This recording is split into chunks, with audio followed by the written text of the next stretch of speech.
Hello students, welcome to online classes of Madhyamik Shiksha Vibhag Uttar Pradesh. I am Ahmad Tanzeem from MSI inter college Gorakhpur, going to present biology of class 12 before you.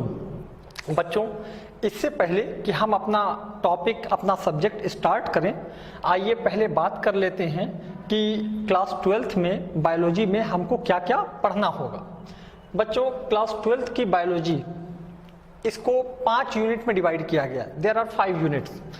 Unit 6, क्योंकि 5 unit हमने first year में पढ़ा है, तो 12th की जो पहली यूनिट है इसको हम यूनिट नंबर 6 कहेंगे। तो यूनिट 6 इज रिप्रोडक्शन। यूनिट 6 पे जब हम स्टार्ट करेंगे, आज का वीडियो हमारा यूनिट 6 का ही है, तो इसमें हम रिप्रोडक्शन के बारे में देखेंगे कि ऑर्गेनिज्म किस तरह अपनी सिमिलर कॉपीज को जन्म देते हैं, अपनी प्रोजेनी को बढ़ाते हैं और अपनी स्पीशीज के नंबर ऑफ इंडिविजुअल्स को बढ़ाते हैं। रिप्रोडक्शन में हम लोअर ऑर्गेनिज्म में रिप्रोडक्शन का मेथड्स देखेंगे कि क्या क्या मेथड्स हैं जिससे वो रिप्रोड्यूस करते हैं। साथ ही फ्लावरिंग प्लांट्स में भी रिप्रोडक्शन देखा जाएगा, sexual reproduction in flowering plants, और ह्यूमन में भी सेक्सुअल रिप्रोडक्शन हम इसी यूनिट में पढ़ेंगे।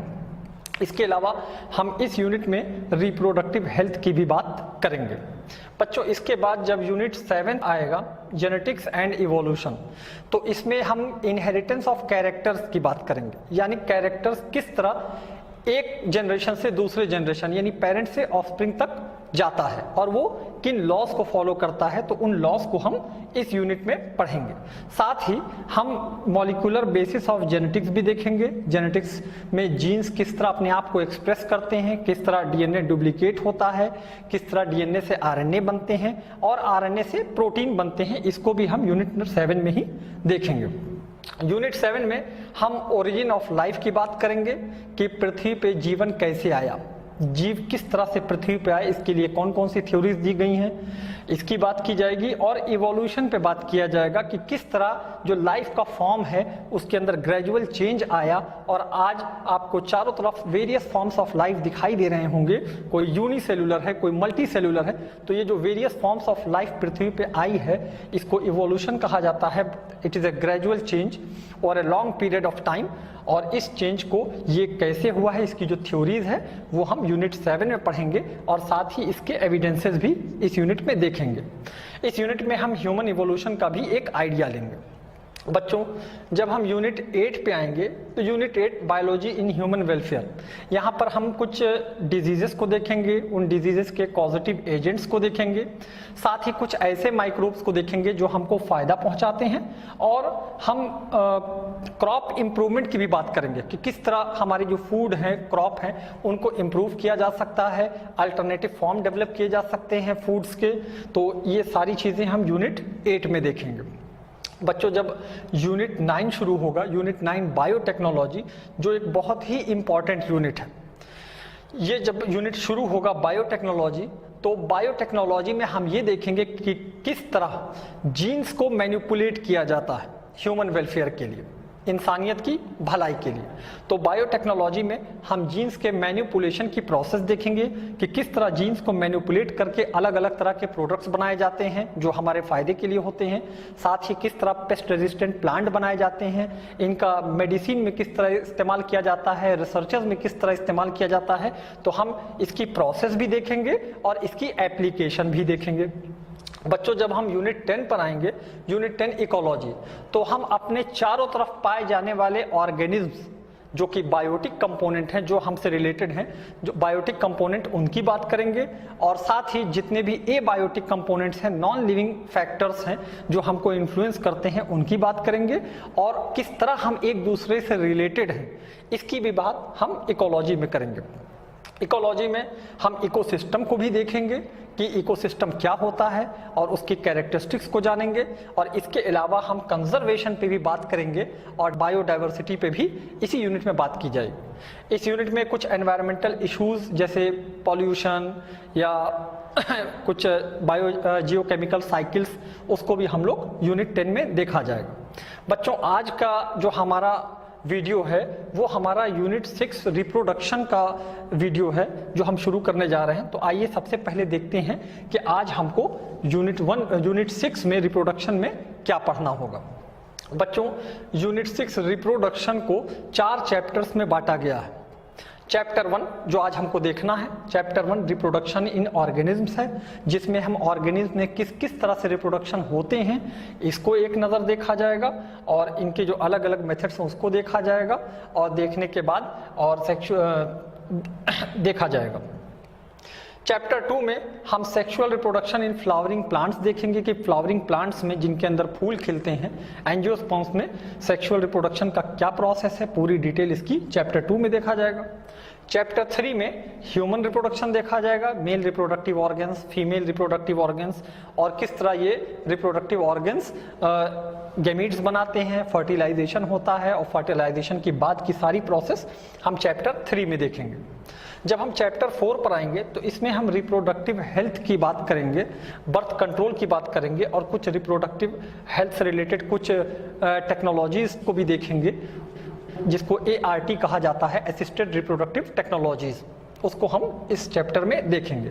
मगर आज जो हमारा ये वीडियो है वो हमारा चैप्टर 1 पे है, चैप्टर 1 रिप्रोडक्शन इन ऑर्गेनिज्म, जिसमें हम ऑर्गेनिज्म में अलग अलग मेथड देखने जा रहे हैं कि और अलग अलग ऑर्गेनिज्म में क्या क्या मेथड हो सकते हैं रिप्रोडक्शन के, और रिप्रोडक्शन कितने प्रकार का होता है। So come on to chapter 1, that is reproduction in organisms.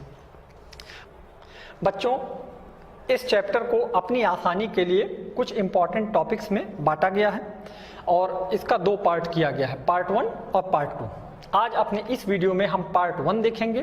Part 1 में हम रिप्रोडक्शन देखेंगे क्या होता है, साथ ही रिप्रोडक्शन के रिक्वायरमेंट्स के ऊपर बात किया जाएगा, और रिप्रोडक्शन के टाइप्स देखा जाएगा कि कितने तरह के रिप्रोडक्शन होते हैं। और रिप्रोडक्शन बेसिकली 2 तरह के हैं, एसेक्सुअल और सेक्सुअल। तो पार्ट 1 में हम एसेक्सुअल रिप्रोडक्शन को डिटेल में देखेंगे। बच्चों इसके बाद जब अगला वीडियो आएगा जो पार्ट 2 होगा, तो पार्ट 2 में वेजिटेटिव रिप्रोडक्शन या प्रोपोगेशन की बात किया जाएगा जो प्लांट्स में होता है, टिश्यू कल्चर की बात किया जाएगा, और सेक्सुअल रिप्रोडक्शन का एक आइडिया लिया जाएगा कि सेक्सुअल रिप्रोडक्शन अलग अलग ऑर्गेनिज्म में किस तरह होते हैं और उन सब में क्या कॉमन होता है। तो बच्चों सबसे पहले आज पार्ट 1 में बात करते हैं व्हाट इज रिप्रोडक्शन। तो रिप्रोडक्शन क्या है? रिप्रोडक्शन एक बायोलॉजिकल प्रोसेस है। कैसी प्रोसेस? बायोलॉजिकल प्रोसेस जिसमें an organism gives rise to young ones similar to itself. कोई ऑर्गेनिज्म अपने ही जैसी प्रोजेनी को जन्म देता है, and the process is known as reproduction. और इस प्रोसेस से पेरेंट अपने ऑफ स्प्रिंग में जेनेटिक कैरेक्टर्स को इनहेरिट करते हैं, ट्रांसफर करते हैं। So by the process of reproduction, genetic characters are inherited from parents to offsprings. और ये जो जेनेटिक कैरेक्टर्स हैं ये किससे गवर्न होते हैं? They are govern by genes, and genes are located on DNA. So the transfer of genetic characters are accomplished by DNA. Full form of DNA deoxyribonucleic acid. तो बच्चों रिप्रोडक्शन क्या है? Reproduction एक बायोलॉजिकल प्रोसेस है जिसमें organism अपने ही जैसे young ones को जन्म देते हैं। बच्चों ये जो रिप्रोडक्शन है इसकी रिक्वायरमेंट क्या है, क्यों ये ज़रूरी है? इसलिए क्योंकि इसी रिप्रोडक्शन से ऑर्गेनिज्म अपनी स्पीशीज में नंबर ऑफ इंडिविजुअल्स को इंक्रीज करते हैं। किसी भी स्पीशीज में जाति में जो नंबर ऑफ इंडिविजुअल्स हैं वो बढ़ने की जो प्रोसेस है, it is by the process of reproduction. So by the process of reproduction the organisms increase number of individuals of their species. Reproduction enables the organism to maintain the continuity of its race on earth. क्योंकि हर organism का अपना एक life span होता है जिसके बाद वो मर जाता है, तो पृथ्वी पे अपने जाति को, अपनी स्पीशीज को, रेस को बनाए रखने के लिए reproduction is necessary. Reproduction introduces variations, differences, जो हमारे और आपके और बीच में डिफरेंसेस है, they are known as variation. Reproduction introduces variations in a population, और ये variation they are raw material for evolution. यही वेरिएशन इवोल्यूशन कॉज करती हैं आगे जाके। बच्चों यहाँ एक बात पॉइंट आउट करना जरूरी है कि हर तरह का रिप्रोडक्शन वेरिएशन कॉज नहीं करता। अभी हम आगे देखेंगे कि रिप्रोडक्शन 2 तरह का है, asexual and sexual. Sexual reproduction में वेरिएशन आते हैं, मगर एसेक्सुअल रिप्रोडक्शन में वेरिएशन नहीं होते हैं, and the progenies are identical to their parents, so they are known as clones. Variations help in the survival of the species. तो variation आने की वजह से स्पीशीज अपने एनवायरनमेंट से तालमेल बैठाए रखती है, जिससे उसका सर्वाइवल पृथ्वी पे सर्वाइव कर सकती है। So variations help in the survival of species.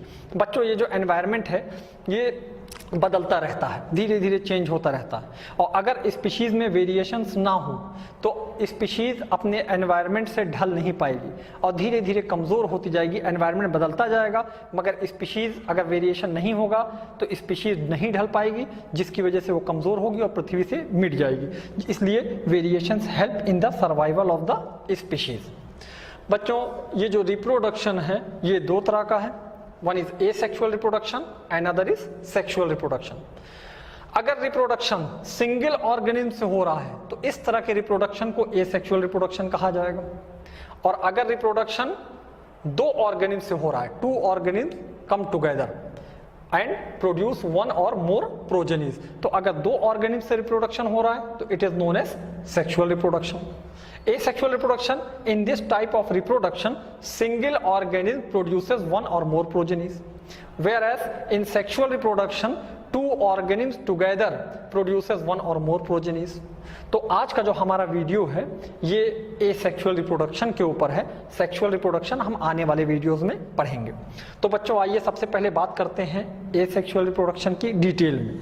तो अभी हमने देखा एसेक्सुअल रिप्रोडक्शन क्या है, जिसमें सिंगल ऑर्गेनिज्म एक या एक से ज्यादा प्रोजेनी बनाता है। इस तरह के रिप्रोडक्शन को एसेक्सुअल रिप्रोडक्शन कहा जाता है। एसेक्सुअल रिप्रोडक्शन में कोई गेमीट नहीं बनता है, कोई फर्टिलाइजेशन नहीं होता है, कोई जाइगोट नहीं बनता है। So no gametes are formed in this type of reproduction.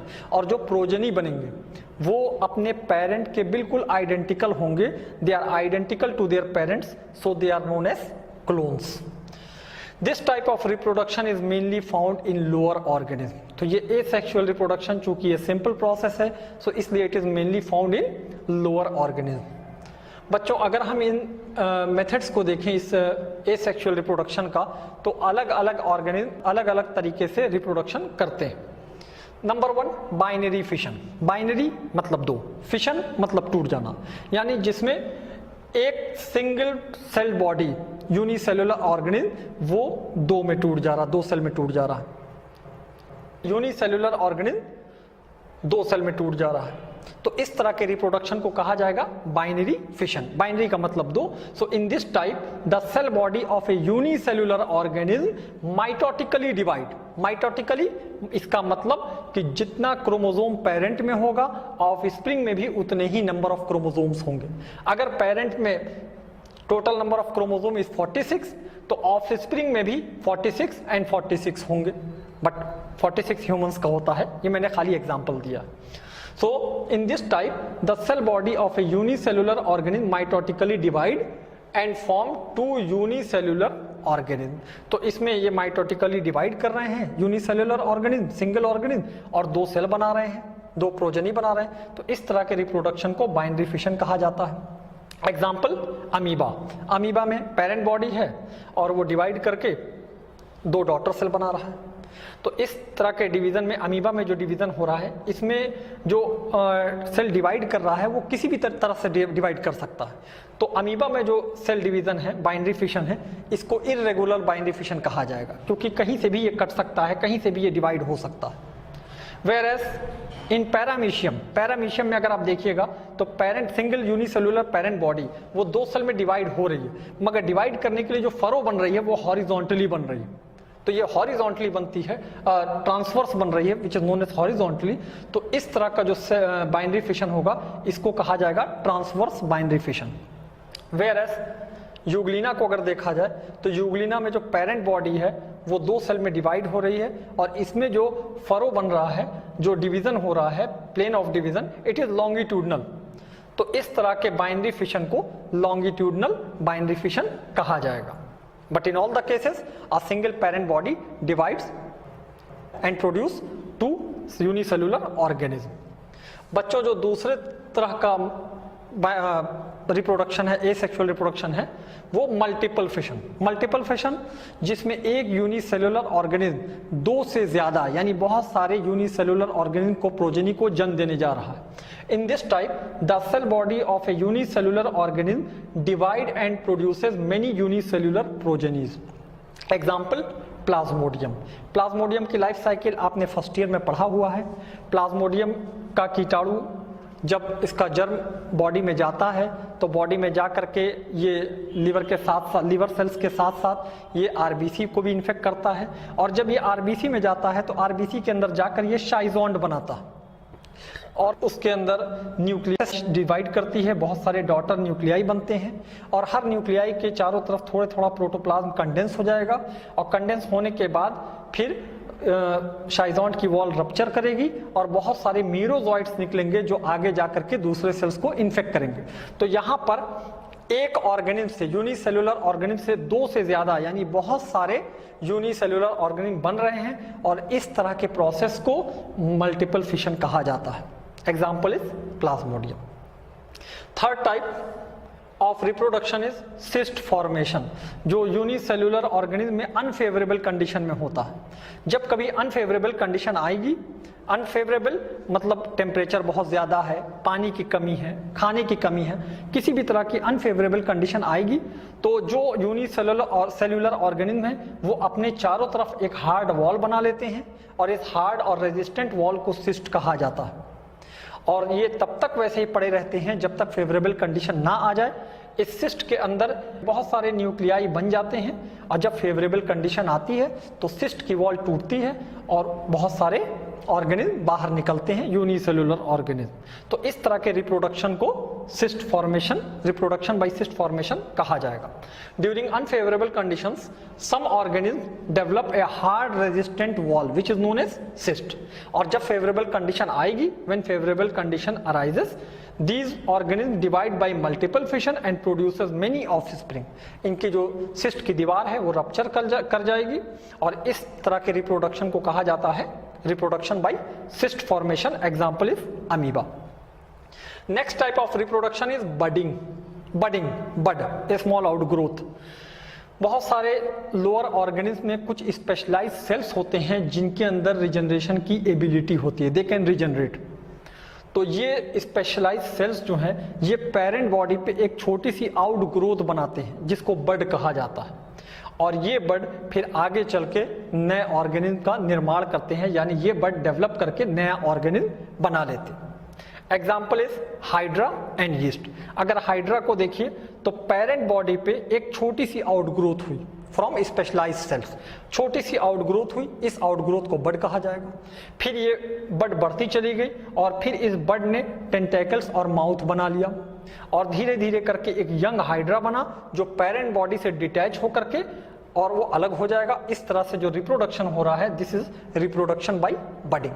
Yeast में भी पेरेंट बॉडी में एक छोटी सी आउटग्रोथ हुई, बड बनी और वो बड बढ़ती चली गई और बढ़ के पेरेंट बॉडी से डिटैच हो गई and daughter yeast is formed. So this process of reproduction is known as budding. बच्चों जो अगला प्रोसेस है जो बहुत ही सिंपल प्रोसेस है, it is reproduction by fragmentation, जिसमें पेरेंट बॉडी ब्रेक करेगी इनटू फ्रैगमेंट्स और जितने भी फ्रैगमेंट्स होंगे वो फिर डेवलप करके नया ऑर्गेनिज्म बना लेंगे। Example is spirogyra.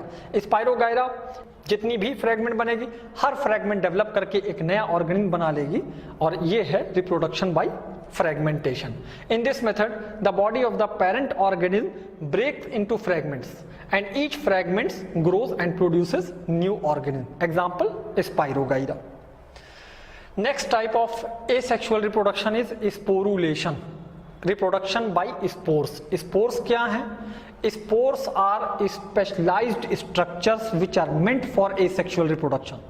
Spores एक ऐसे स्ट्रक्चर हैं जो asexual reproduction के लिए ही बनते हैं. So in fungi and some lower organic plants like algae, reproduction occurs through specialised structures called spores.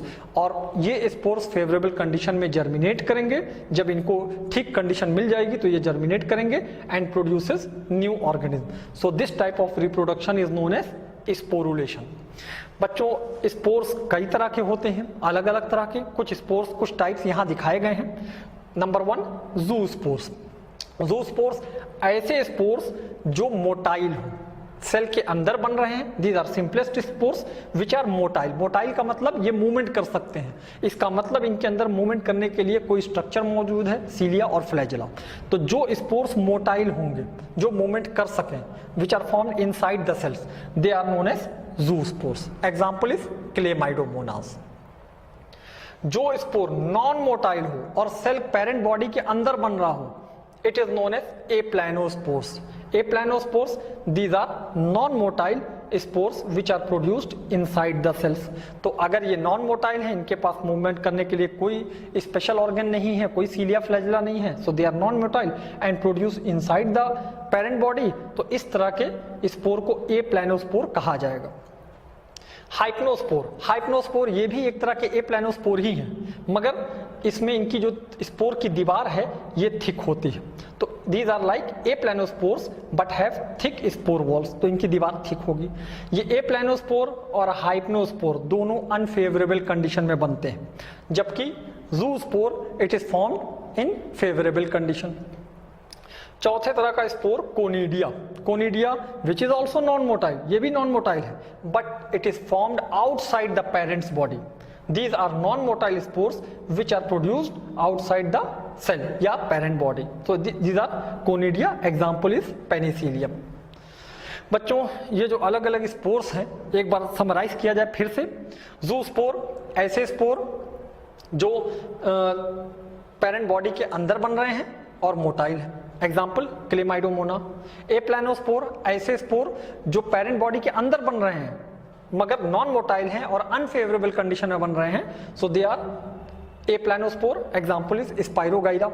ऐसे स्पोर जो अनफेवरेबल कंडीशन में बन रहे हैं, सेल बॉडी के अंदर, प्लांट पेरेंट बॉडी के अंदर बन रहे हैं और साथ ही नॉन मोटाइल हैं मगर इनकी सेल वॉल थिक है, दे आर जस्ट लाइक एप्लानोस्पोर मगर सेल वॉल, इनकी स्पोर की वॉल थिक है, तो इस तरह के स्पोर को हाइप्नोस्पोर कहा जाएगा। Example is Ulothrix. And last one is conidia जो कि नॉन मोटाइल है और पेरेंट बॉडी के बाहर बन रहा है। Example is Penicillium.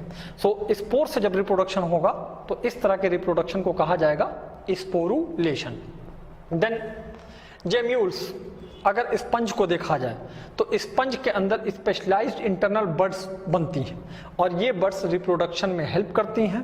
तो जब इस स्पेशलाइज्ड बड्स से रिप्रोडक्शन होगा जो स्पंजेस में ख़ास है, तो इसको इस तरह के रिप्रोडक्शन को रिप्रोडक्शन बाय जेम्यूल्स कहा जाएगा। These are specialised internal buds produced in sponges which help in reproduction. Example gemmules in sponges. ये स्पंज में जेम्यूल्स दिखाए गए। बच्चों यहाँ तक आते आते हमने एसेक्सुअल रिप्रोडक्शन के कई प्रोसेस देखा। अब आइए बात करते हैं एडवांटेजेस ऑफ एसेक्सुअल रिप्रोडक्शन। देखा जाए कि एसेक्सुअल रिप्रोडक्शन की क्या एडवांटेजेस हैं। तो एसेक्सुअल रिप्रोडक्शन, इसमें केवल एक ऑर्गेनिज्म की ज़रूरत है। एक ऑर्गेनिज्म जो है वन और मोर प्रोजेनी को जन्म दे रहा है, इसलिए this type of reproduction requires only one organism. In many organisms, it help to tide over unfavorable conditions. अभी हमने देखा सिस्ट फॉर्मेशन, जिसमें जब अनफेवरेबल कंडीशन आ रही है तो अपने चारों तरफ सिस्ट बना ले रहा है और जब अनफेवरेबल कंडीशन चली जा रही है तो वो सिस्ट की वॉल ब्रेक हो रही है और बहुत सारे ऑर्गेनिज्म निकल रहे हैं। इसका मतलब कि बहुत सारे लोअर ऑर्गेनिज्म में या ऑर्गेनिज्म में it help to tide over unfavourable conditions. और चूँकि इसमें कोई स्पेशलाइज्ड स्ट्रक्चर, बहुत कॉम्प्लेक्स स्ट्रक्चर्स नहीं है, so this type of reproduction is simple and requires no extra effort. Plant parent body है, टूट गई फ्रेगमेंट्स में, हर फ्रेगमेंट डेवलप कर गया, so it require no extra effort. It help to produce large number of offspring in very less time. तो चूँकि ये काफ़ी रैपिड प्रोसेस है, सिंपल प्रोसेस है, तो इसमें काफ़ी कम टाइम में बहुत ज़्यादा इंडिविजुअल्स पैदा हो जाते हैं। और जो ऑफ स्प्रिंग बन रहे हैं they are clone to their parents, ये बिल्कुल पेरेंट के क्लोन होंगे। But there are certain disadvantages of asexual reproduction. क्योंकि एसेक्सुअल रिप्रोडक्शन में वेरिएशन नहीं होता है, इसकी वजह से प्रोजेनीज धीरे धीरे वीक होती चली जाती हैं जनरेशन बाई जनरेशन, और एक टाइम ऐसा आता है कि वो पृथ्वी से खत्म हो सकती है। इसलिए the progenies go on getting weak and weak due to continued asexual reproduction. इसके अलावा ये एक सिंपल प्रोसेस था जो बहुत ही कम टाइम में नंबर ऑफ इंडिविजुअल्स बहुत ज़्यादा बना रहा था, इसलिए it can result in overcrowding. तो इसकी वजह से ओवर क्राउडिंग होगी, और जब ओवर क्राउडिंग होगी तो उसमें फिर कंपटीशन या और सारे फैक्टर्स सामने आएंगे। And it has no role in evolution. Why? क्योंकि इसमें कोई वेरिएशन नहीं है, because no variation occurs, so it has no role in evolution. बच्चों, यहाँ तक आते आते हमने एसेक्सुअल रिप्रोडक्शन की अलग अलग प्रोसेस देखा, और अलग अलग ऑर्गेनिज्म में किस तरह वो रिप्रोड्यूस करते हैं इसके ऊपर बात किया गया। साथ ही हमने एसेक्सुअल रिप्रोडक्शन के एडवांटेजेस और डिसएडवांटेजेस भी देखा। अब मैं आपको बच्चों कुछ क्वेश्चंस दे रहा हूँ, कुछ प्रैक्टिस वर्क दे रहा हूँ, और इन क्वेश्चंस को आप कीजिए। अगर आप इसको कर लेते हैं इसका मतलब ये वीडियो आपको समझ में आ गया है, और अगर आप इसको नहीं कर पाते हैं तो दोबारा एक बार इस वीडियो को देखिएगा और फिर इन क्वेश्चंस को कीजिएगा। मुझे उम्मीद है कि आप इसको कर लेंगे।